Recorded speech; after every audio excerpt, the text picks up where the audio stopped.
Friends, there is a lot of fear in the air this week, in the wake of not only a global pandemic, but also national unrest after the untimely, tragic death of George Floyd at the hands of police. In countless cities, riots have been breaking out daily as both looters and law enforcement continue to escalate the situation.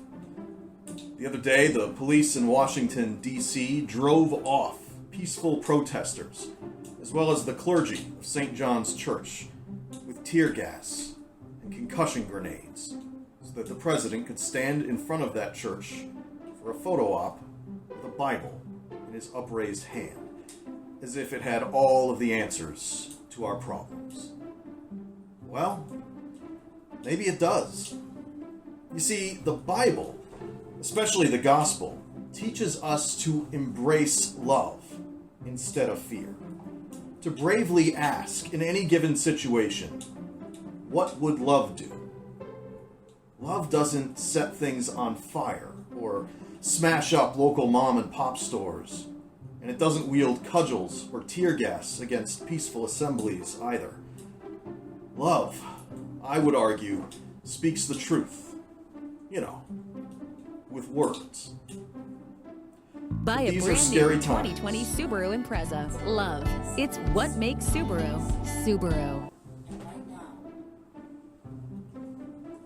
As if Subaru knew anything about love. As I was saying, these are scary times, and there's a lot of weird rumors floating around. My dry cleaner was telling me the other day how looters had invaded the Brookfield Zoo and set all of the animals loose. A hippopotamus, a giraffe, a monkey. He recited a pretty specific litany of animals. Oh, and a tiger, he exclaimed. That's the last thing we need, man, a tiger on the loose. He told me it was all over the news, but when I checked it out for myself, it seemed to be bogus.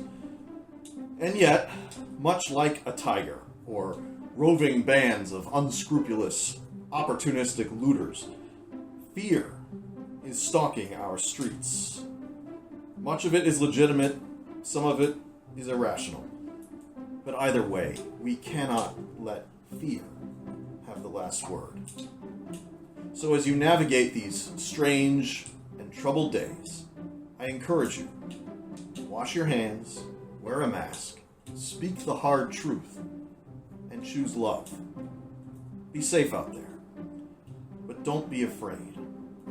God's love is stronger than your fear, and God has promised to be always near, even in the wilderness.